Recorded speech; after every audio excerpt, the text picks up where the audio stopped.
නමෝ තස්ස භගවතෝ අරහතෝ සම්මා සම්බුද්දස්ස නමෝ තස්ස භගවතෝ අරහතෝ සම්මා සම්බුද්දස්ස නමෝ තස්ස භගවතෝ අරහතෝ සම්මා සම්බුද්දස්ස තේ සංයේව කෝ භාරද්වාජ ධම්මානං ආසේවනා භාවනා බහුලී කම්මා සච්චානුපත්ති හෝති තී.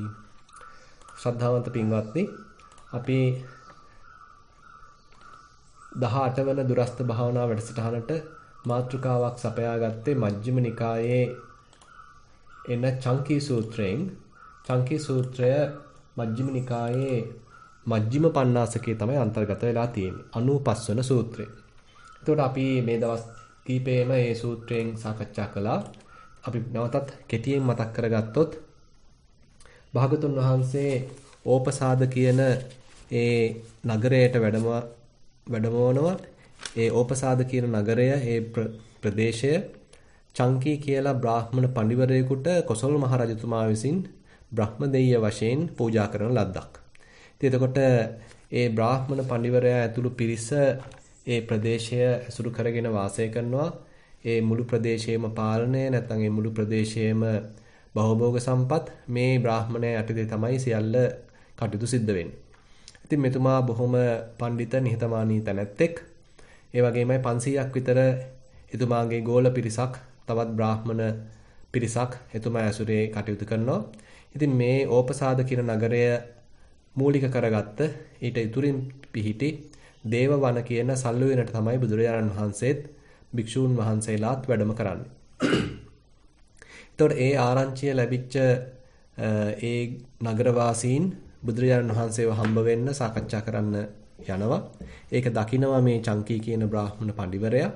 ඉතින් එයාත් කැමැත්ත ප්‍රකාශ කරනවා බුදුරජාණන් වහන්සේව හම්බ වෙන්න යන්න. ඉතින් ඒ නගරයට පැමිණලා හිටිය අනිකුත් බ්‍රාහ්මණයින් මෙතුමාව නවත්තන්න හැදුවත් මේ චංකී බ්‍රාහ්මණ පඬිවරයාට පුළුවන් වෙනවා බුදුරජාණන් වහන්සේගේ ගුණ ප්‍රකාශ කළා තමන් ඒ බුදුරජාණන් වහන්සේ හමු වෙන්න දකින්න යෑම සුදුසුයි කියන එක ඒත්තු ගන්නවන්න පුළුවන් වෙනවා. ඉතින් ඒ පිරිසත් එකතු වෙලා ඒ වගේම චංකී බ්‍රාහ්මණයාගේ ගෝල බ්‍රාහ්මණ පිරිසත් එකතු වෙලා භාග්‍යවතුන් වහන්සේ දකින්න යනවා. එහෙම ගිහිල්ලා ඔවුනොවුන් අතර කතා සංලාපයක් ඇති වෙනවා. බුදුරජාණන් වහන්සේත් මේ වැඩිහිටි බ්‍රාහ්මණ පිරිසත් අතර යම් සාකච්ඡාවක් කෙරෙනවා. ඒ සාකච්ඡාව කෙරෙන අතරවාරෙදී ඒ පිරිසේ ඉන්න බොහොම තරුණ වයස 16ක් වෙච්ච තරුණ කාපටික කියන බ්‍රාහ්මණ මානවකෙක් විටින් විට මේ කතාවට සම්බන්ධ වෙන්න මැදිහත් වෙන්න උත්සාහන්ත වෙනවා. ඉතින් ඒ අවස්ථාවේදී බුදුරජාණන් වහන්සේ ඒ බ්‍රාහ්මණ මානවකයව වළක්වනවා. මොකද දැන් මේ වැඩිහිටියන් එක්ක කෙරෙන සාකච්ඡාවක් නිසා. ඉතින් අන්න ඒ අවස්ථාවේදී බොහොම නිහතමානීව චංකී බ්‍රාහ්මණ පඬිවරයා නැගිටලා බුදුරජාණන් වහන්සේට මතක් කරලා සිටිනවා මේ කාපටික බ්‍රාහ්මණ තරුණයා Taman අතර ඉන්න බොහොම දක්ෂ සුවච ගෝලෙක්. මේ ත්‍රිවේදය හොඳට දැනගෙන තියෙනවා, හදාarලා තියෙනවා. ඒ නිසා මේ කරන සාරගර්භ සාකච්ඡාවට මැදිහත් වෙන්න වචනයක් යොමු කරන්න මේ කාපටික බ්‍රාහ්මණ මානවකයාත් සුදුසුයි කියන කාරණාව බුදුරජාණන් වහන්සේට සැලකලා සිටිනවා. ඉතින් අවස්ථාව ආවහම බුදුරජාණන් වහන්සේ ඒ කාපටික බ්‍රාහ්මණයාගේ මුහුණ දිහා බලනවා. ඉතින් එතනින් තේරුම් ගන්නවා කාපටික බ්‍රාහ්මණ මානවකයා දැන් තමන්ගේ අවස්ථාව කියලා. ඊට පස්සේ ප්‍රශ්නයක් නගනවා. ඒ තමයි මේ බ්‍රාහ්මණයන් විසින් තමන්ට උගන්වන මේ වේද මුල් කරගත්ත ඒ ඉගැන්වීම් ඒ සියල්ලම සත්‍යයි කියලා තමයි අපි අදහන්නේ.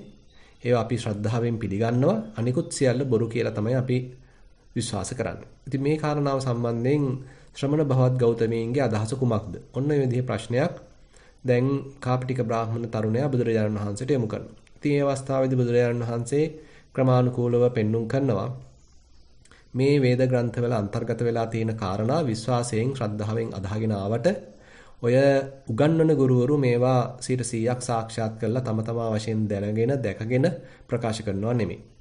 ඒ වගේම මේ ගුරුවරුන්ගේ ගුරුවරුත් පරම්පරා 7ක් විතර යනකම් මේ ගුරුවරුන්ගේ ගුරුවරුත් මේ කිසිම දෙයක් තම තමා වශයෙන් දැනගෙන දැකගෙන ප්‍රත්‍යක්ෂ කරගෙන තමන් දැක්කා, තමන් දැනගත්තා, ප්‍රත්‍යක්ෂ කරගත්තා කියලා ප්‍රකාශ කරන්නේ නැහැ.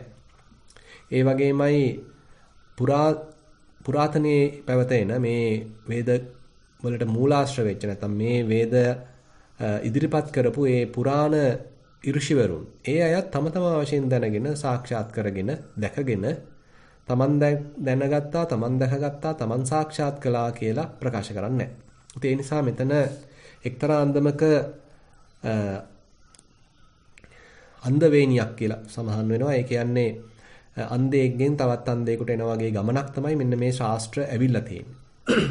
ඒ නිසා මේවා සම්බන්ධයෙන් නිෂ්ඨාවකට පැමිණෙන්න විදිහක් නැහැ. මේ සියල්ල සත්‍යයි අනිත් සියල්ල බොරුයි කියලා. ඒ නිසා සලකන එක නිවැරදි නැහැ කියන කාරණාව බුදුරජාණන් වහන්සේ කාපටික බ්‍රාහ්මණ තරුණයාට පෙන්ලා දෙනවා. ඉතින් ඒ වෙලාවේදී කාපටික බ්‍රාහ්මණ තරුණයා කියනවා ශ්‍රද්ධාවෙන් පමණක් නෙමෙයි අපි පරම්පරාවෙන් පරම්පරාවට නැවත නැවත මේවා අහලා එන නිසාත් අපි මේක පිළිගන්නවා කියලා ඔන්න තවත් කාරණයක් ඉදිරිපත් කරනවා. ඒ අවස්ථාවේදී බුදුරජාණන් වහන්සේ ක්‍රම 5ක් මතක් කරලා දෙනවා. මේ දැනුම ලබා ගන්නා නැත්නම් විවිධාකාර ශාස්ත්‍රයන් හදාරන යම් ඉගැන්වීම් ක්‍රම හදාරන ක්‍රමවේදයන් 5ක් මතක් කරලා දෙනවා. ඒ සියලුම ක්‍රම ඒ ක්‍රම 5ම හරියන්නත් පුළුවන් වරදින්නත් පුළුවන්. එහෙමත් නැත්නම් ඒ ඉගැන්වීම් තුල සත්‍ය තියෙන්නත් පුළුවන් සත්‍ය නොතිබෙන්නත් පුළුවන්. ඉතින් පළවෙනි ක්‍රමයේ වශයෙන් පෙන්වන්නේ ශ්‍රද්ධාව. යමෙක් ශ්‍රද්ධාවෙන් යමක් අදහනවා. බොහොම උවමනාවෙන් ශ්‍රද්ධාවෙන් ගෞරවයෙන් ඇදහිල්ලක් වශයෙන් අදහනවා. හැබැයි බුදුරජාණන් වහන්සේ මතක් කරනවා මේ අදහන දේ තුල සත්‍ය තියෙන්නත් පුළුවන් සත්‍ය නොතිබෙන්නත් පුළුවන්. ඒ වගේමයි ඇතම් කෙනෙක් තමන්ගේ රුචිය නිසා තමන්ගේ කැමැත්ත නිසා තමන්ට ඒක බොහොම ප්‍රසාදයක් දනවන නිසා යමක් අදහනවා යමක් පිළිගන්නවා. නමුත් ඒ තමන් කැමති දේ තුල සත්‍ය තියෙන්නත් පුළුවන් නොතිබෙන්නත් පුළුවන්. ඒ වගේමයි ඊට පස්සේ පෙන්නනවා තවත් ක්‍රමයක්. ඒ තමයි අනුස්සව කියලා නැවත නැවත අහන්න ලැබීම නිසා පරම්පරාවක් තිස්සේ පරම්පරා ගණනාවක් තිස්සේ නැවත නැවත එකම දේ අහන්න ලැබීම නිසා සුද්ධ ලියවිල්ලක් වශයෙන් ආපු නිසා පිළිගන්නවා. නමුත් එතනත් සත්‍ය තියෙන්නත් පුළුවන් නොතිබෙන්නත් පුළුවන්. ඊළඟට පෙන්නනවා ආකාර පරිවිතක්ක කියලා හිතින් මේ යම් යම් කාරණාවල තියෙන බාහිර පෙනුම ඒ හැඩගැස්වීම ඒබඳු තර්කයට වැටහෙන යම් කොටස් තේරුම් අරගෙන ඒබඳු දේවල් සම්බන්ධයෙන් තර්කානුකූලව විතර්ක කරලා හිතලා බලලා යමෙක් පිළිගන්නවා. නමුත් එතනත් සත්‍ය තියෙන්නත් පුළුවන් නොතිබෙන්නත් පුළුවන්. අර විතර්ක කළා මේ තර්කානුකූලව හරි නැහැ කියලා බැහැර කරපු දේ තුල සත්‍ය තියෙන්නත් පුළුවන්.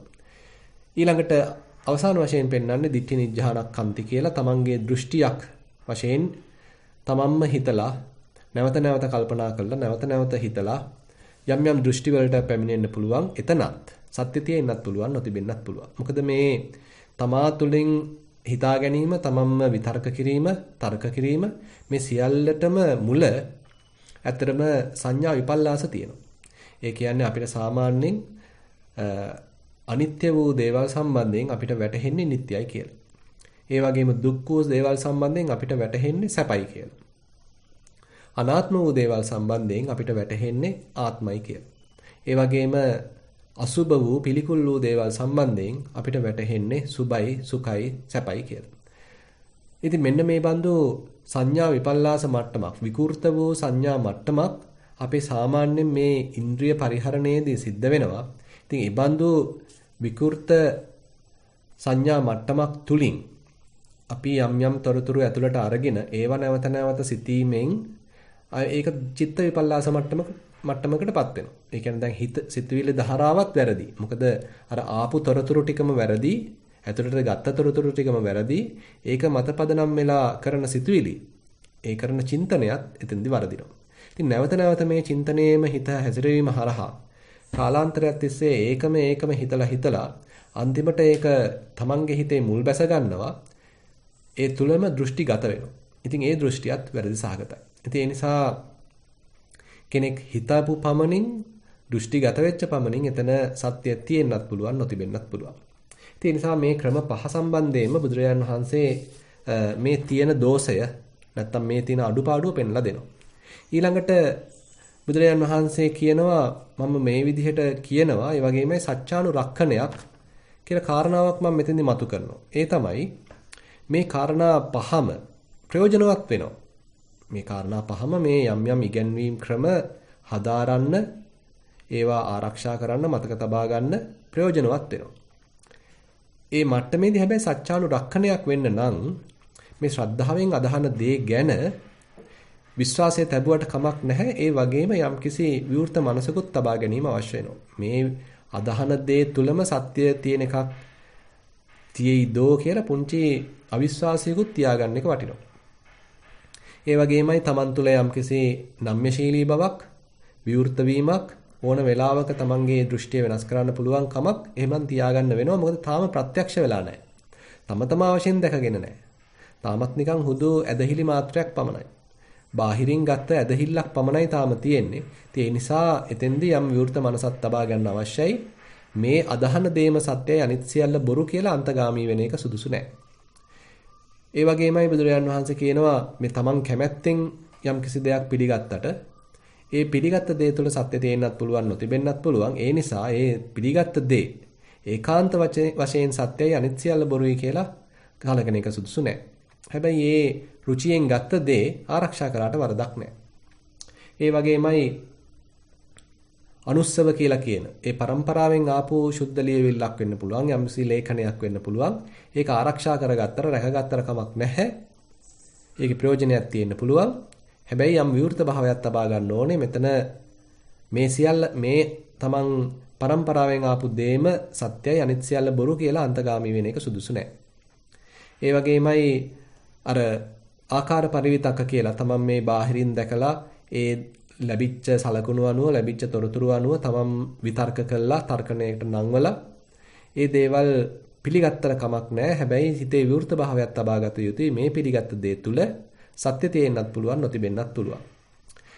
ඊළඟට අර හිතින් හිතලා බලලා දෘෂ්ටිගත වීමක් තුලින් ඒ දෘෂ්ටිය තුල සත්‍ය තියෙන්නත් පුළුවන්, නොතිබෙන්නත් පුළුවන්. ඒ නිසා ඒකාන්ත වශයෙන් ගන්න එපා කියලා කියනවා. එතන මේම සත්‍යයි, අනිත් සියල්ල බොරු කියලා.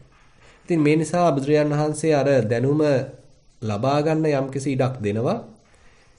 ඒක ආරක්ෂා කරන්න යම්කිසි ඉඩක් දෙනවා. හැබැයි විවෘත මනස නිතර පවත්වන්න කියලා විශේෂයෙන් මතක් කරනවා. ඒ විමසීම, විවෘත මනස තමන් තුළට හැරලා බැලීම තියාගන්න කියන එක විශේෂයෙන් මතක් කරනවා. මේ ආකාරයෙන් සත්‍යානුරක්ෂණයක් බුදුරජාන් වහන්සේ පනවනවා.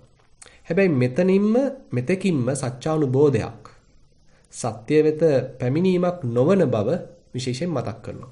දැන් එතකොට අර කාපටික බ්‍රාහ්මණයා අහනවා, බ්‍රාහ්මණ මානවකයා අහනවා, ඒතර කොහොමද සත්‍යානුබෝධයක් වෙන්නේ?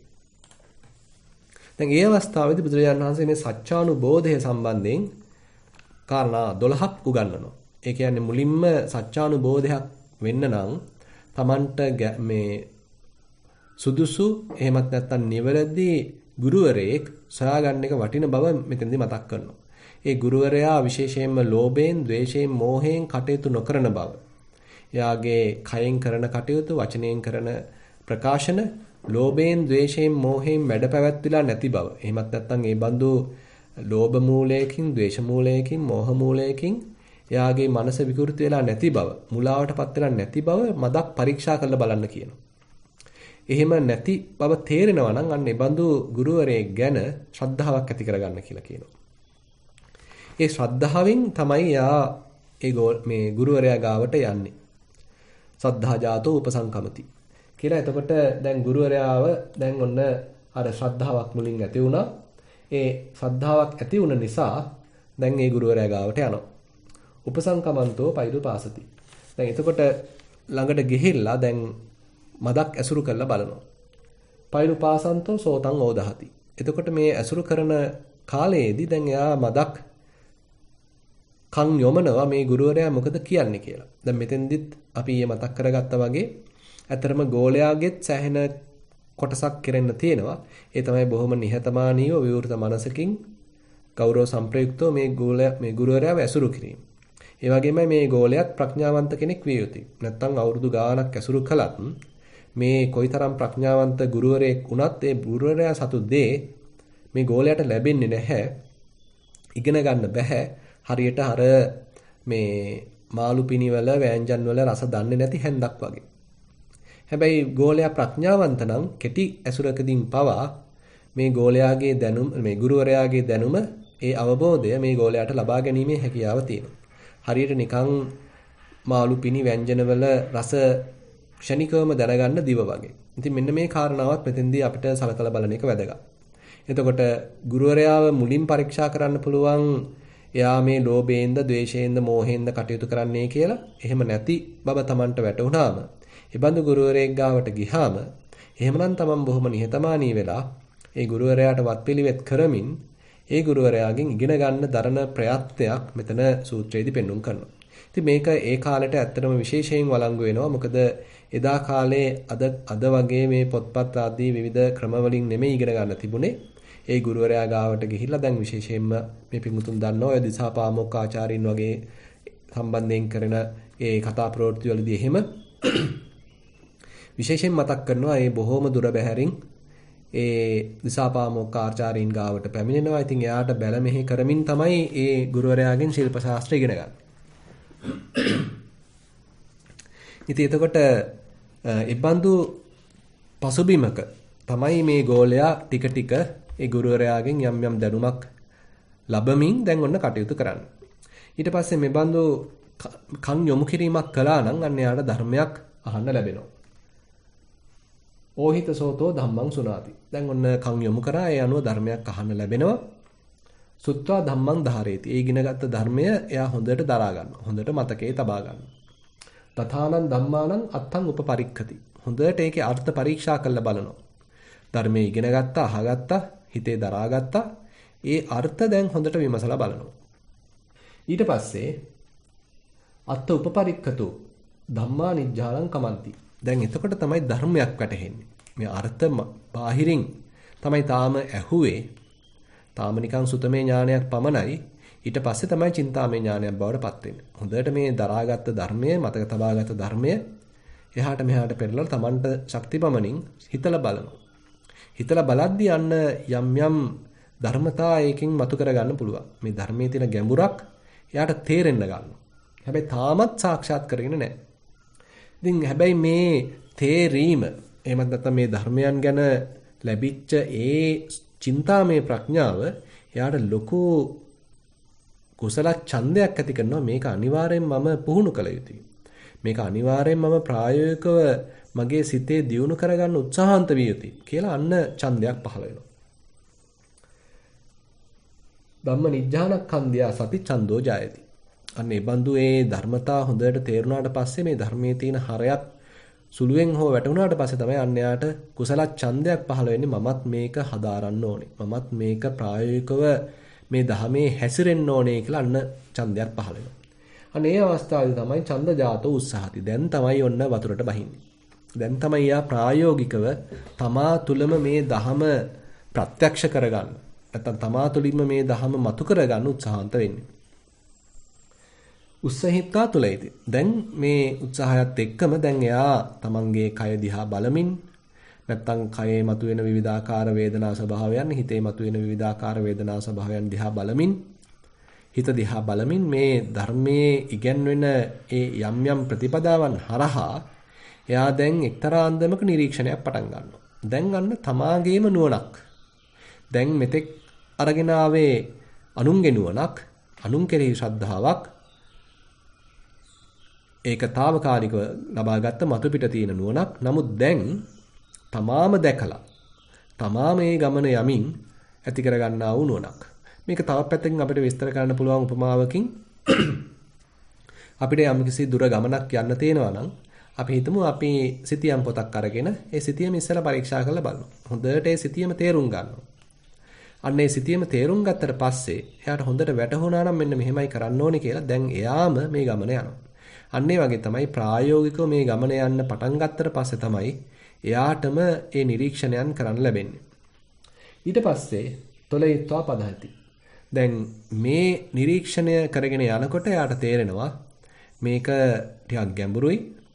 මේකේ යන්න යම්කිසි දුරක් තියෙනවා. මගේ පැත්තෙන් වෙන්න ඕන, ඉෂ්ට වෙන්න ඕන කාරණා කීපයක් තියෙනවා. ප්‍රායෝගිකව මේ ධහමේ හැසිරෙන්න අවශ්‍ය වෙනවා. ඒ සඳහා යන්න එයා පදන් වීරයක් ආරම්භ කරනවා. මොකද බාහිරින් දැකපු දේ නෙමෙයි ප්‍රායෝගිකව කරන්න ගියාම තියෙන්නේ. ඉතින් මේ බාහිරින් දැකපු දේ සාක්ෂාත් කරගන්න යන ගමනේදී විවිධාකාර ගැටලු විවිධාකාර නොතේරෙන තැන් බොරු වලවල් හම්බ වෙන්න පුළුවන්. ඒ නිසා එතෙන්දී තමන් බොහොම දක්ෂව ඒ කටයුතු නැත්තම් ඒ දුර්ග තරණය කරගන්න ලොකු උත්සාහයක් දරනවා. ලොකු වීරයක් පදන් වීරයක් දැන් එයා අනුගමනය කරනවා. ඒ බඳු පදන් වීරයක් නිසා පහිතත්වෝ සමානෝ කායේන චේව පරම සත්‍යං සච්චි කරෝති. ඒ හොඳ පදන් වීරයක් යා දීර්ඝ කාලයක් තිස්සේ යෙදීම නිසා අන්න තමා වශයෙන් තමාගේම වශයෙන් ප්‍රත්‍යක්ෂ ඥානයක් වශයෙන් මේ පරම වූ සත්‍යයක් සාක්ෂාත් කරගන්න යාට අවස්ථාව ලැබෙනවා. පඤ්ඤායච සං අතිවිජ්ජ පස්සති. එතකොට මේ තමන් තුළ දියුණු වෙන ප්‍රඥාවකින් මේ යථාර්ථය විනිවිද දකින්න. එතකොට මෙන්න මේ විදිහට බුදුරජාණන් වහන්සේ මේ සත්‍යානුබෝධය සිද්ධ වෙන ආකාරය දැන් මේ කාපටික බ්‍රාහ්මණ තරුණයාට උගන්වනවා. ඊට පස්සේ මෙහෙම උගන්වලා බුදුරජාණන් වහන්සේ තව ප්‍රකාශයක් කියනවා එත්තාවතා සච්චමනු බුඤ්ජති එත්තාවතාච මයං සච්චානුබෝධම් පඤ්ඤාපය නත්වේවතාව සච්චානුපත්ති හෝති इति. ඔන්න තවත් ඉඩක් අරගන්නවා. දැන් ඔන්න මම මේ තරුණයාට සත්‍ය අවබෝධය වෙන හැටි නැත්නම් මේ සත්‍යයට පැමිණීම, එළඹීම, සත්‍යයට බැස ගැනීම ගැන මම ඔන්න ප්‍රකාශ කරා. හැබැයි තාම සත්‍යානුපත්තියක් උනේ නැහැ. සත්‍යම බවට පත්වීම, එහෙමත් නැත්නම් සත්‍ය වෙත හොඳටම එළඹීම, ඒකේ පරිපූර්ණත්වය තාමත් වෙලා නැහැ කියලා ඔන්න බුදුරජාන් වහන්සේ තවත් කොටසකට ඉඩක් ගන්නවා. දැන් එතකොට මේ කාපටික බ්‍රාහ්මණ තරුණයා, මේ මානවකයා දැන් ඊට පස්සේ ප්‍රශ්නයක් අහනවා. හොඳයි මම දැන් සත්‍යානුරක්ෂණයත් ඉගෙන ගත්තා. සත්‍යානුබෝධයත් ඔබ වහන්සේගෙන් මම අහගත්තා. එහෙමනම් මට මේ සත්‍යානුපත්තිය කොහොමද සිද්ධ වෙන්නේ? ඒ සත්‍යයේ කෙල පැමිණීම, එමත් නැත්නම් සත්‍යයේ මස්තක ප්‍රාප්තිය, සත්‍යයේ බවටම පත්වීම කෙසේද සිද්ධ වෙන්නේ කියලා ඔන්න ප්‍රශ්නයක් නගනවා. එතෙන් තමයි බුදුරජාණන් වහන්සේ කියන්නේ තේසං ඒවකෝ භාරද්වාජ ධම්මානං ආසේවනා භාවනා බහුලී කම්ම සත්‍යානුපත්ති හෝති. දැන් අර මෙතෙක් විස්තර කරපු ඒ කාරණා 12ම ආසේවනා භාවනා බහුලී කම්ම ඒකම තව ප්‍රගුණ කිරීම හරහා නැවත කිරීම හරහා ඒ කරුණම නැවත වර්ධනය කිරීම හරහා භාවනා කිරීම හරහා ඒ වගේමයි බහුලීකృత කිරීම හරහා බහුලී කම්ම බහුලීකృత කිරීම හරහා තමයි සත්‍යානුපත්තිය නැත්නම් සත්‍ය බවටම පත්වීමක් සිද්ධ වෙන්නේ. ඒතර මේ අනුව අපිට තේරෙනවා මේ පෙන්눔 කරපු කාරණා 12 අපිට නැවත විමසන්න වටිනවා. මොකද නිවැරදිව සත්‍ය වෙත එළඹියෙත් මේ කාරණා හරහායි ඊළඟට තවදුරටත් සත්‍ය මත පරිණත වීමක් පරිපූර්ණ වීමක් සත්‍ය තුලින් හොඳට තෙදවත් වීමක් වෙන්නේ මේ කාරණා 12ම තව ප්‍රගුණ කිරීමෙන් තව බහුලීකృత කිරීමෙන් නැවත ආසේවනය කිරීමෙන්. එතකොට මේ කාරණාවලට අපි පොඩ්ඩක් තව එකතු කරගන්න පුළුවන් කන්ද සංයුත්තේ එන එක්තරා සූත්‍රයක්. ඒකත් මේ බුදුරජාණන් වහන්සේ කියන කාරණාවට හොඳට සාධක සපයනවා. එක්තරා අවස්ථාවකදී සරියුත් මහරහතන් වහන්සේ කොට්ටිත මහරහතන් වහන්සේ බරණැස ඉසිපතනේ මිගදායේ වැඩ වාසය කරනවා. ඒ අවස්ථාවේදී කොට්ටිත මහරහතන් වහන්සේ සරියුත් මහරහතන් වහන්සේ ගාවට පැමිණිලා ප්‍රශ්නයක් නගනවා. අහන ප්‍රශ්නය තමයි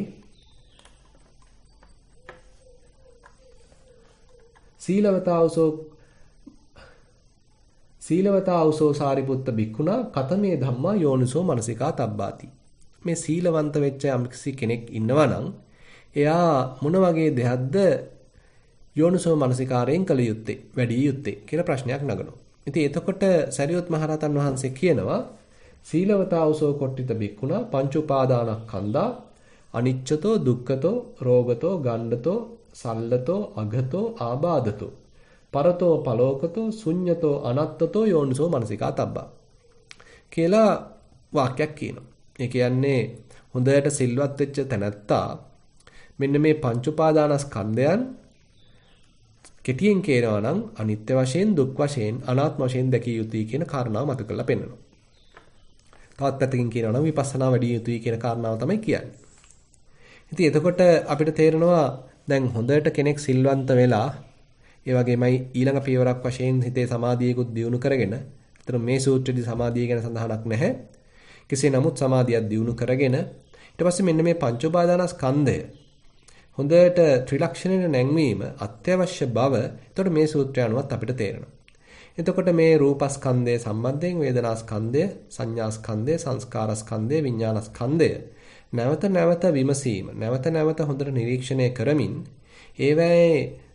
ඒවායෙන් හිත මුදවා ගැනීම. එහෙම නැත්නම් ඒවා කෙරෙහි හිතේ තියෙන උපාදානයෙන් හිත මුදවා ගැනීම අත්‍යවශ්‍ය කාරණයක් වෙනවා.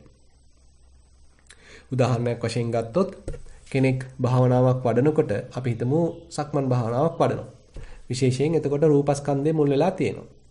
එතකොට මේ රූපස්කන්ධය මුල් කරගෙන යා භාවනාව වඩනකොට එයාගේ පාදයට යම් යම් දේවල් දැනෙනවා. එයාට තද ගතියක් දැනෙනවා, රළු ගතියක් දැනෙනවා, උණුසුමක් දැනෙනවා, සිසිලසක් දැනෙනවා. මේ ආකාරයෙන් මේ විවිධාකාර ධාතු ලක්ෂණ දැන් මෙයා හඳුනා ගන්නවා. දැන් මෙහෙම හඳුනා ගන්නකොට තාමත් එතන උපාදානයක් තියෙනවා. තාමත් එයා මේ මධ්‍යස්ථ අරමුණේ හොඳට හිත නංවලා හිත පළපදියම් කරලා තමයි ඒ කරුණ වටහා ගන්නෙ. මොකද තාම මේ එකපාරටම අපිට බෑ මේ රූපස්කන්ධයෙන් මිදෙන්න.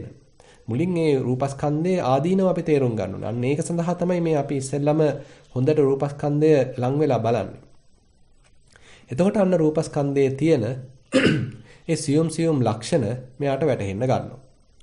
එතකොට විවිධාකාර අපි ධාතු පැත්තෙන් විස්තර කරොත් එතකොට පඨවි ධාතුවක තියෙන තද ගතියක්, මෘදු ගතියක්, රළු ගතියක්, සිනිඳු ගතියක්, බර ගතියක්, සැහැල්ලු ගතියක් එයාට දැනෙන්න ගන්නවා. තේජෝ ධාතුවක තියෙන උණුසුමක්, සිසිලසක් එයාට දැනෙන්න ගන්නවා. ඊළඟට වායෝ ධාතුවක තියෙන සෙලවෙන ගතියක්, දරණ ගතියක් එයාට දැනෙන්න ගන්නවා. ආපෝ ධාතුවක තියෙන වැగిරෙන ගතියක්, ගලන ගතියක් එයාට දැනෙන්න ගන්නවා. දැන් එයා හොඳට මේ රූපස්කන්ධය පුළුවන් තරම් එයා විනිවිද දකින්න උත්සාහන්ත වෙනවා. තව විසිතුරුව දකින්න, විස්තර සහිතව දකින්න එයා උත්සාහන්ත වෙනවා. මේ මට්ටමේදීම වුණත් එයාට වැටහෙන්න පුළුවන් මේ එකම ලක්ෂණයක්වත් දිගට තියෙන්නේ නැහැ. ඒවා ඒ ලක්ෂණයෙන් ඒ ලක්ෂණයට මාරු වෙනවා. ඒතර එක ලක්ෂණයක් ඇති වෙනවා, ඒක දුරු වෙනවා. ඒක අවසන් වෙනවා. ඊළඟ නැවතත් වෙනත් ලක්ෂණයක් පහළ වෙනවා. හට ගන්නවා. ඊට පස්සේ ඒකත් ඔන්න නිරුද්ධ වෙලා යනවා. ඊට පස්සේ තවත් ලක්ෂණයක් පහළ වෙනවා. ඊට ඒකත් නිරුද්ධ වෙලා යනවා. මේ ආකාරයෙන් දැන් මෙයා මේ යෝගාවචරය තේරුම් ගන්නවා. මෙතන මේ පහළ වෙන ධාතු ලක්ෂණ, මේ ධාතු ස්වභාවයන් මේ ඇතිවීම නැතිවීම ප්‍රවාහයක් වශයෙන් යාට ඔන්න වැටහෙනවා. සමුදය ධම්මානුපස්සීවා කායස්මින් විහෙරති. වය ධම්මානුපස්සීවා කායස්මින් විහෙරති. මේ ආකාරයෙන් බුදුරජාන් වහන්සේ විස්තර කරලා දෙනවා. දැන් මෙහෙම දකින්න දැන් මේ යෝගාවචරයගේ අර හිතේ තිබිච්ච සත්ව සංඥාව, සුභ සංඥාව, සැප සංඥාව, ඒ වගේම නিত্য සංඥාව මේ සියල්ල ටික ටික දුරු වෙන්න පටන් ගන්නවා. මෙතන තියෙන්නේ හුදෝ ධාතු සමූහයක්ය, ධාතු ක්‍රියාකාරීත්වයක්ය කියලා මේ යෝගාවචරයට වැටහෙන්න ගන්නවා. ඒ නිසා යාගේ තිබිච්ච අර සත්ව සංඥාව වෙනුවට මෙතන ධාතු රසක්, ධාතු සංඥාවක් හිතේ මතුවෙන්න ගන්නවා. ඉතින් මෙන්න මේ වගේ කාලාන්තරයක් තිස්සේ මේ රූපස්කන්ධය නැවත නැවත නිරීක්ෂණය කරන්න. වෙනත් වචන වලින් කරනවා නම් රූප කර්මස්ථානයක් වඩන්න මේ රූප ස්වභාවයන්ගේ තියෙන යථා තත්වය, ඒවායේ නිවැරදි ස්වභාවය මේ යෝගාවචරයට වැටහෙන්න ගන්නවා. ඉතින් මේ බඳු වැටහීමක් ඇති වෙන්න ඒකට සාමාන්‍යයෙන් ධර්මයේ යොදන වචනේ තමයි යථාභූත ඥාන දර්ශනය. ඒ කියන්නේ මේ රූපස්කන්ධය සම්බන්ධයෙන් නිවැරදි වැටහීමක්, යථාබෝධයක් මේ යෝගාවචරය තුළ ඔන්න දැන් ගොඩ නැගෙනවා. එතකොට මේ බඳු නිවැරදි අවබෝධයක් යම්සි මනසක වැඩෙනවා නම් ඒකේ අනිවාර්ය ප්‍රතිඵලයක් කියලා කියනවා නිබ්බිදාවක් පහළ වෙනවා කියන එක. ඒ කියන්නේ අපි සාමාන්‍යයෙන් මේ රූප ලස්සනයි, හොඳයි, සැපයි කියලා අල්ලගෙන ඒවා උපාදාන කරගෙන ඉන්නේ ඒවා සම්බන්ධයෙන් අපිට නිවැරදි අවබෝධයක් නැති නිසා. අපි ඒවා අර විපල්ලාස වලට අහු වෙලා ඒවා නිට්ටයයි, සුභයි, සැපයි, සුඛයි කියලා හිතාගෙන ඉන්න නිසා තමයි අපි ඒවා ඔක්කොම අල්ලගෙන ඉන්නේ. ඒවා ග්‍රහණය කරගෙන ඉන්නේ. නමුත් මේවා දිහාම හොඳට නුවණින් බලන්න විපස්සනා නුවණකින් දකින්න අර මේවායේම තියෙන මේ අනිත්‍ය ස්වභාවය මේ යෝගාවචරයට වැටහෙන්න පටන් ගන්නවා. මේවායේම තියෙන මේ නිරන්තරයෙන් පෙළෙන ගතිය මේ යෝගාවචරයට වැටෙන්න ගන්නවා. ඒ වගේමයි මේ කිසිම දෙයක් Tamanට පාලනය කරන්න බෑ.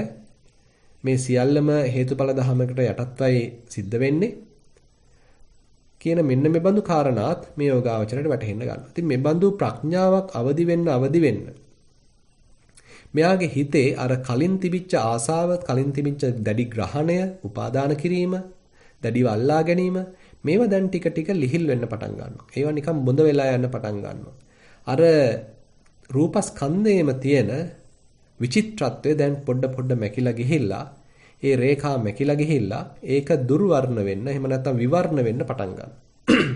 හරියට මුලින් ලස්සනට තිබිච්ච දියසායම් චිත්‍රයක් පස්සේ කුමක් හෝ හේතුවකට වතුර වැටිලා හරියට නිකන් බොඳ වෙලා ගියාම ඒකේ අර කලින් තිබිච්ච ලස්සන මැකිලා යනවා වගේ.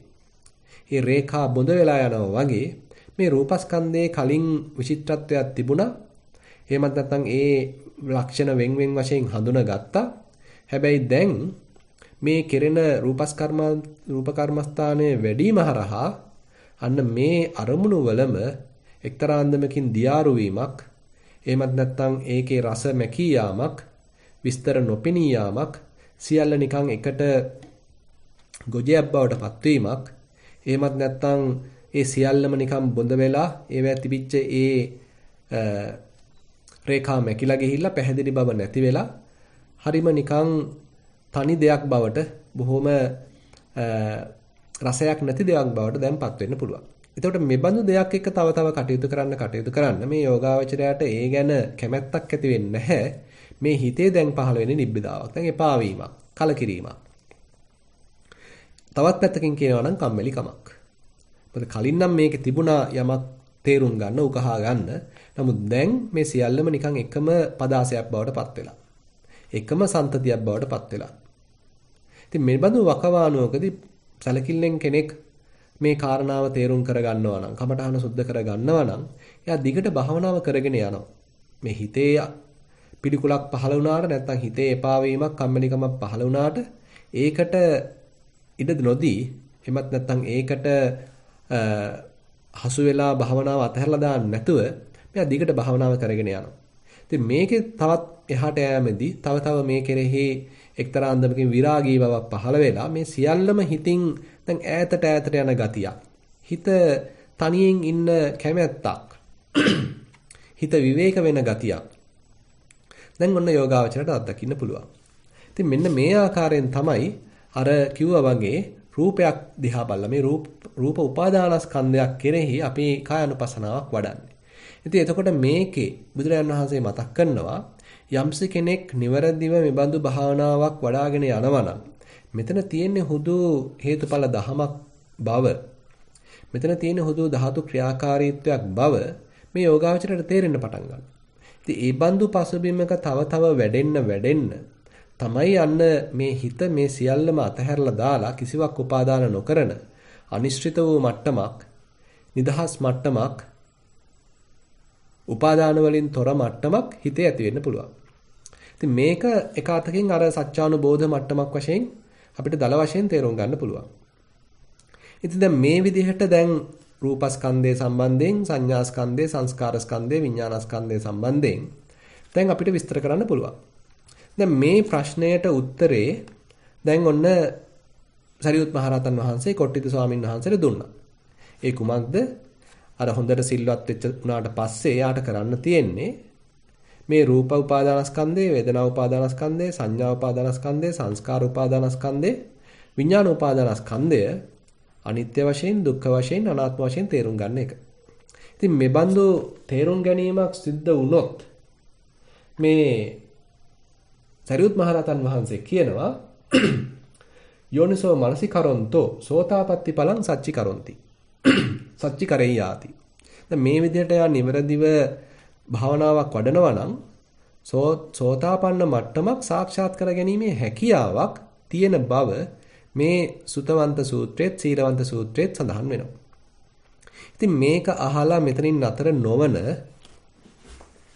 කොට්ටිත මහරහතන් වහන්සේ තවත් ප්‍රශ්නයක් අහනවා. එක අතකින් මේ දීපු පිළිතුර අර බුදුරජාන් වහන්සේ සත්‍යානුබෝධය සම්බන්ධයෙන් කාපටික බ්‍රාහ්මණ මානවකයට දීපු පිළිතුරත් එක්ක හොඳට සැසඳෙනවා. දැන් මෙතෙන්දී කොට්ටිත මහරහතන් වහන්සේ මෙතනින් නතර නොවි තවත් ප්‍රශ්නයක් අහනවා. ඒ තමයි සෝතාපන්නේන පනාවසෝ සාරිපුත්ත බික්ඛුනා කතමේ ධම්මා යෝනිසෝ මනසිකා තබ්බාති. දැන් මේ සෝවාන් ඵලයටපත් වෙච්ච යම්කිසි ඒ සත්පුරුෂයෙක් ඊට පස්සේ මේ කරන්න ඕනේ මොකද්ද? යෝනිසෝ මනසිකාරයක් යොදවන්න ඕනේ මොකකටද කියලා ප්‍රශ්නයක් නගනවා.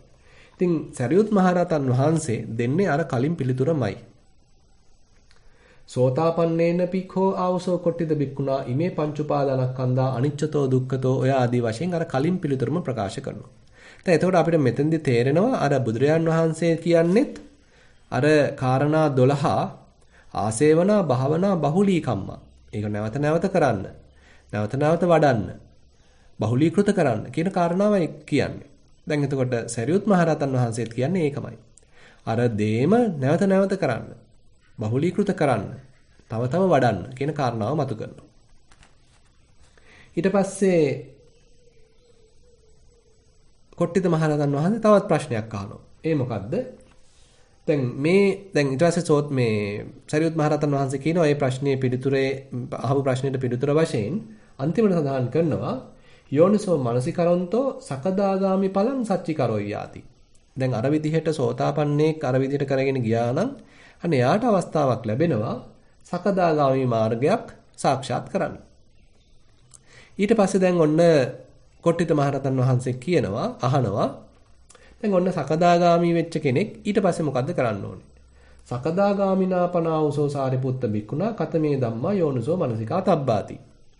සකදාගාමි මට්ටමටපත් වෙච්ච කෙනෙක් කුමන ධර්මයන් කෙරෙහිද යෝනිසෝ මනසිකාරයක් පැවැත්විය යුත්තේ? ඉතින් එතෙන්දිත් අර උත්තරේම සමාන උත්තරයක්ම සාරිපුත්ත මහරහතන් වහන්සේ දෙනවා. සකදාගාමිනාපිකෝ ආවසෝ කොට්ටිත බික්ඛුනා ඉමේ පංච උපාදානස්කන්ධා අනිච්චතෝ දුක්ඛතෝ රෝගතෝ ගණ්ඨතෝ ආදී වශයෙන් අර කලින් කියපු පිළිතුරම දෙනවා. ඒක ඉවර කරන්නේ යෝනිසෝ මනසිකරොන්තෝ අනාගාමි ඵලං සච්චිකරෙය්‍යාති. එතකොට තේරෙනවා මේ සකදාගාමි කෙනා අර විදිහට මේ පංච උපාදානස්කන්ධයන් තවදුරටත් ත්‍රිලක්ෂණයට නැංවීමක් කරා නම් යම් අවස්ථාවක තව මේ ප්‍රඥාව වර්ධනය වෙලා එයාගේ විපස්සනා නුවණ තව මුහුකුරා ගිහිල්ලා එයා ඔන්න අනාගාමි ඵලයකටපත් වෙනවා. ඊට පස්සේ දැන් කොට්ටිත මහරහතන් වහන්සේ නැවතත් ප්‍රශ්නයක් නගනවා. අනාගාමිනා පනාවසෝ සාරිපුත්ත බික්ඛුනා කතමේ ධම්මා යෝනිසෝ මනසිකා තබ්බාති. එතකොට මේ අනාගාමි මට්ටමටපත් වෙච්ච කෙනෙක් කුමන දහම්ද යෝනිසෝ මනසිකාරයට ලක් කළ යුත්තේ? සරියුත් මහරහතන් වහන්සේ වචනයක්වත් වෙනස් නොකර අර උත්තරේම දෙනවා. අනාගාමිනෝ පනාවසෝ කොට්ටිත බික්ඛුනා ඉමේ පංච උපාදානස්කන්ධා අනිච්චතෝ දුක්ඛතෝ රෝගතෝ ගණ්ඨතෝ ආදී වශයෙන් අර උත්තරේම දෙනවා. දීලා යෝනිසෝ මනසිකරොන්තෝ අරහත් ඵලං සච්චිකරෙය්‍යාති. මෙන්න අරහත් ඵලයක් සාක්ෂාත් කරන්න අන්න ඒ අනාගාමී උතුමාණන්ට හැකියාව ලැබෙනවා කුමක් තුලින්ද? අර පංච උපාදානස්කන්ධයන්ම අර විදිහට ත්‍රිලක්ෂණයෙන් නැංවීම හරහා. දැන් මේ සූත්‍රයේ තවත් විසිතුරු කාරණාවක් වෙන්නේ දැන් මේ කොට්ටිත මහරහතන් වහන්සේ උතරින් අතර වෙන්නෙත් නැහැ. උන්වහන්සේ නැවතත් ප්‍රශ්නයක් අහනවා අරහතාපිකෝ ආවසෝ කොට්ටිත කතමේ ධම්මා අරහතාපනාවසෝ සාරිපුත්ත කතමේ ධම්මා යෝනිසෝ මනසිකා තබ්බාති. මේ රහතන් වහන්සේ මොනවද මේ යෝනිසෝ මනසිකාරයෙන් බැලිය යුත්තේ? ඉතින් අපිට හිතෙනවා ඉතින් මේක මහා තේරුමක් නැති ප්‍රශ්නයක්. රහත් වුණාට පස්සේ තව මොනවද බලන්නද? ඉතින් මෙතෙන්දී සරියුත් මහරහතන් වහන්සේ අර උත්තරේම දෙනවා. අරහතාපිකෝ ආවසෝ කොට්ටිත ඉමේ පංච උපාදානස්කන්ධා අනිච්චතෝ දුක්ඛතෝ රෝගතෝ ගණ්ඨතෝ මේ ආදී වශයෙන් අර උත්තරේම දෙනවා. දීලා විශේෂත්වයක් තියෙනවා. උන්වහන්සේ කියනවා නත්තිකෝ ආවසෝ අරහතෝ උත්තරින් කරණීයං කතස්සචා පතිචයෝ අපිච ඉමේ ධම්මා භාවිතා බහුලී කතා ditta ධම්ම සුඛ විහාරාය චේව සංවත්තಂತಿ සති සම්පජඤ්ඤාය ചാති කියලා ඔන්න තව ගැඹුරු කාරණයක් මතක් කරලා දෙනවා. ඒ තමයි රහතන් වහන්සේ කෙනෙක් වුණත් තවදුරටත් මේ විදිහට මේ පංච උපාදානස්කන්ධයන්ම උපාදාන කෙසේ වෙතත් මෙතෙන්දී පංචස්කන්ධයන්ම තවදුරටත් අර විදිහට ත්‍රිලක්ෂණයෙන් නැංවීමක් කරනවා නම් උන්වහන්සේට මෙලෝ වශයෙන් තවදුරටත් අර බොහොම ප්‍රසන්න බවකින් ඉන්න පුළුවන් බව. එහෙම නැත්නම් ditta ධම්ම සුඛයක් මෙලෝ වශයෙන් තව සැපවත් බවක් ඇති වෙන බව. මේක කිරීමෙන් අමුතු ලාභයක් නැහැ. ඒ කියන්නේ තවදුරටත් දුරු කර යුතු කෙලෙස් ප්‍රමාණයක් උන්වහන්සේ සතුව නැහැ. ඉදිරියට කරන්න දෙයක්වත් රහතන් වහන්සේට ඉතිරි වෙලා නැහැ. නමුත් මේක කිරීමෙන් අර තව තව බහුලීකృత කිරීමෙන් මෙලෝ වශයෙන් යම්කිසි සුඛ විහරණයක්, සුව විහරණයක්, ශාන්ත විහරණයක් අත් වෙන බවත්, ඒ වගේම හොඳට තව මේ සිහි නුවණ, සති සම්පජඤ්ඤය පවත්වන්න පුළුවන් බවත් මේ සරියුත් මහ රහතන් වහන්සේ මතක් කරනවා. ඉතින් එතකොට මේ භාග්‍යවතුන් වහන්සේ අර කාපටික බ්‍රාහ්මණ මානවකයාට කියන්නේත් ওই කාරණාවම තමයි. ඒ කියන්නේ සත්‍යානුපත්තියක් පිණිස කුමක්ද කළ යුත්තේ? අර කලින් කරපු දේම නැවත නැවත කරන්න අවශ්‍යයි. තව තව දියුණු කරන්න අවශ්‍යයි. තව තව බහුලීකృత කරන්න අවශ්‍යයි. දැන් මේ විදිහට පිළිතුරු දුන්නාට පස්සේ කාපටික බ්‍රාහ්මණ තරුණයා තව ප්‍රශ්නයක් නගනවා. දැන් එයාට ටිකක් ක්‍රමේ වැටහුණා. ඉතින් එයා අහනවා දැන් ඔන්න මම සත්‍යානුපත්තියක් තේරුම් ගත්තා. සත්‍ය බවට පත්වීමත් ඔන්න මම තේරුම් ගත්තා. ඒ ක්‍රමයක් මම ඔන්න භාගතුන් වහන්සේගෙන් අහගත්තා. එතකොට මේ සත්‍යානුපත්තියට බහුකාර ධර්මය මොකද්ද? ඒ කියන්නේ මේ බඳු සත්‍යයට පත්වීමක්, සත්‍යයම වීමකට එහෙමත් නැත්නම් මේ සත්‍යයේ මස්තකා ප්‍රාප්තියට, පරිපූර්ණත්වයට බහුකාර ධර්මයේ කුමක්ද? ඒකට බොහෝ සෙයින් උපකාර වන ධර්මයේ කුමක්ද කියලා ප්‍රශ්නයක් නගනවා. ඉතින් එතකොට බුදුරජාණන් වහන්සේ කියනවා ඒකට උපකාර වෙන්නේ අර පදහති කියන එක. පදන් වීරයක් අවශ්‍ය වෙනවා මේ සත්‍යානුපත්තියට. ඒ කියන්නේ මේ බඳු ප්‍රධාන වීරයක් වඩන්නේ නැතිව මේ වගේ ප්‍රබල සත්‍යානුපත්තියක් කරන්න බෑ. සත්‍යයේ මස්තක ප්‍රාප්තියක්, සත්‍යයේ පරිපූර්ණත්වයක් ලබන්න බෑ පදන් වීරයක් නැතුව. එහෙමනම් මේ බඳු පදන් වීරයක් තමයි බහුකාර ධර්මයේ වෙන්නේ. බොහෝ සෙයින් ප්‍රයෝජනවත් ධර්මයේ වෙන්නේ මෙන්න මේ පදන් වීරය. ඊට පස්සේ අහනවා මේ පදන් වීරයට එතකොට බොහෝ සෙයින් උපකාර වෙන්නේ කුමක්ද? එතකොට බුදුරජාණන් වහන්සේ කියනවා මේ පදන් වීරයට බොහෝ සෙයින් උපකාර වෙන්නේ අන්නර නිරීක්ෂණය. නැවත නැවත නිරීක්ෂණය. නැවත නැවත නිරීක්ෂණය කිරීම, අර තුලනය කිරීම, විමසා බැලීම තමයි මේ පදන් වීරයට හේතු වෙන්නේ. ඊට පස්සේ ප්‍රශ්නයක් නගනවා ඒ බඳු නිරීක්ෂණයකට, හොඳට විමසා බැලීමකට ඒකට බොහෝ සෙයින් උපකාර වෙන්නේ කුමක්ද? එතකොට බුදුරජාණන් වහන්සේ කියනවා අර දිගට පවත්වන උත්සාහය, වෑයම, නැවත නැවත හිත නැංවීම, ඒ දහම් නැවත නැවත තුලට නැවත නැවත හිත නැංවීම, අන්නේ උත්සාහය තමයි ඒකට බොහෝ සෙයින් උපකාර වෙන්නේ. ඊළඟට අහනවා ඒ බඳු උත්සාහයකට මොකද්ද බොහෝ සෙයින් උපකාර වෙන්නේ? බහුපකාර වෙන්නේ. අර ඡන්දය. ඒකට උපකාර වෙන්නේ අර කුසල ඡන්දය. මේක තවදුරටත් කළ යුතුයි. මේක පරිපූර්ණ කළ යුතුයි. මේකේ යම්කිසි කෙලපැමිණීමක් මං ගත යුතුයි. මේ ජීවිතයෙන් මම සාක්ෂාත් කළ යුතුයි. කියලා අන්න ඒ හිතේ තියෙන කුසල ඡන්දය තමයි අර වගේ උත්සාහයක්, වෑයමක් පිණිස බහුකාර වෙන්නේ. බොහෝ සෙයින් උපකාර වෙන්නේ. ඊට පස්සේ ඒක තේරුම් ගත්ත කාපටික බ්‍රාහ්මණ මානවකයා අහනවා ඒ බඳු කුසල ඡන්දයකට මොකද්ද බොහෝ සෙයින් උපකාර වෙන්නේ? එතකොට බුදුරජාණන් වහන්සේ කියනවා ධම්ම නිජ්ජානක්ඛන්තිය තමයි ඒකට බොහෝ සෙයින් උපකාර වෙන්නේ. අර ධර්මතා හොඳින් වැටහීම. හොඳට මේ ධර්මතා හොඳින් වැටහුණා නම් අන්න හිතේ තව තව ප්‍රසාදයක් පහළ වෙනවා. තව තව මේක කරන්න උවමනාවක් ඇති වෙනවා. මොකද ධර්මය දැන් එයාට වැටහිලා. එයාට දැන් පොඩ්ඩක් හරි දැන් ඒක සාක්ෂාත් වෙලා. ඒක පොඩ්ඩක් හරි Tamanට ප්‍රත්‍යක්ෂයක් වශයෙන් මේක වැටහිලා. මේ බුදුරජාන් වහන්සේ දේශනා කරපු ධර්මයක්, Taman අත්දකින්න ධර්මයක් හොඳට සැසඳිලා, සමානව ගිහිල්ලා. අන්න ඒ නිසාම දැන් හොඳ කුසල ඡන්දයක් තව දිගට කරන්න, මේක තව වඩන්න කුසල ඡන්දයක් පහළ වෙනවා. දැන් ඊට පස්සේ කාපටික බ්‍රාහ්මණයා අහනවා "ඉබ්බන්දු මේ ධර්මයේ නිවැරදිව වැටහීමක්, ඉබ්බන්දු ධර්මයේ නිවැරදිව වැටහීමකට මොකද්ද බහුපකාර වෙන්නේ?" ඒකට අන්න බුදුහාඳුර කියන අත්ූප පරීක්ෂාව. ඒ කියන්නේ අර්ථ පරීක්ෂා කරලා බලන්න ඕනේ. හොඳට අර්ථ පරීක්ෂා කරලා බැලුවොත්, මේකේ හේතු කාරණා විමසලා බැලුවොත් අන්න එතකොට තමයි මේ ධර්මයේ ගැන පැහැදීම ඇති වෙන්නේ. අර්ථ පරීක්ෂා කිරීමෙන්. ඒතර අර්ථ පරීක්ෂා කිරීමකට මොකද්ද බහූපකාර වෙන්නේ? ඒකට මේ උදව් කරන්නේ මොකද්ද? අන්න ධර්ම ශ්‍රවණය. බණ අහන්න ඕනේ. සමාවෙන්න ධර්ම ධාරණය. Taman තුල හොඳට මතක තබා ගැනීම කියන එක තමයි ඒකට උපකාර වෙනවා කියලා මතක් කරන්නේ. එතකොට ධර්ම ධාරණයකට මහෝපකාරී වෙන්නේ මොකද්ද? ඒ ප්‍රශ්නය දැන් කාපටික බ්‍රාහ්මණයා අහනවා. එතකොට කියනවා ධර්ම ධාරණයකට බොහෝ සෙයින් උපකාර වෙන්නේ ධම්ම ශ්‍රවණය, ධර්මයේ ශ්‍රවණය කිරීම. ඒත් අපිට මෙතෙන්ද හිතා ගන්න පුළුවන් දැන් ඒ කාලේ හැටියට ධර්මයක් හිතේ දරා ගන්න නම් ඒ ධර්මය අහන්න ඕනේ. ඉතින් අද කාලේ හැටියට අපිට විවිධාකාර ක්‍රම වලින් මේ ධර්මය ඉගෙන ගන්න පුළුවන්, පොත්පත් වලින් වෙන්න පුළුවන්, අන්තර්ජාලයෙන් වෙන්න පුළුවන්. මේ নানা ප්‍රකාර ක්‍රම අද තියෙනවා. ඉතින් මේ කෙසේ නමුත් අපි ඒ බඳු ධර්මයක් හිතේ දරා ගන්න නම් මේ තොරතුරු ටික අපි අරගන්න ඕනේ. එහෙනම් ධර්ම ශ්‍රවණයක් කරන්න ඕනේ. සුතමේ ඥානයක් අවශ්‍ය වෙනවා. ඒ බඳු සුතමේ ඥානයකට නැත්නම් ධර්ම ශ්‍රවණයකට බහෝපකාර වෙන්නේ කොමක්ද? එතකොට බුදුරජාණන් වහන්සේ කියනවා අර සෝතාවධානය. කන් යොමු කිරීම. ඒ වෙතට කන් නතු කිරීම. ඒ වෙතට අවධානය යොමු කිරීම. තමයි මේ ධර්මයක් ශ්‍රවණය කරන්න ඉගෙන ගන්න බහෝපකාර වෙන්නේ. ඊට පස්සේ මේ කාපටික බ්‍රාහ්මණය අහනවා එතකොට එබඳු කන් යොමු කිරීමකට බහුපකාර වෙන්නේ කොමක්ද? එතකොට කියනවා පෛරුපාසනය. අර ගුරුවරයා ඇසුරු කරන්න ඕනේ. නැවත නැවත පොඩ්ඩක් ගිහිලා අහගන්න ඕනේ. ඒ ආශ්‍රය නිසා තමයි මෙබඳු ධර්මය මේ කන් යොමු කිරීමක් සිද්ධ වෙන්නේ. ඊළඟට එබඳු ඇසුරු කිරීමකට බහුපකාර වෙන්නේ කොමක්ද?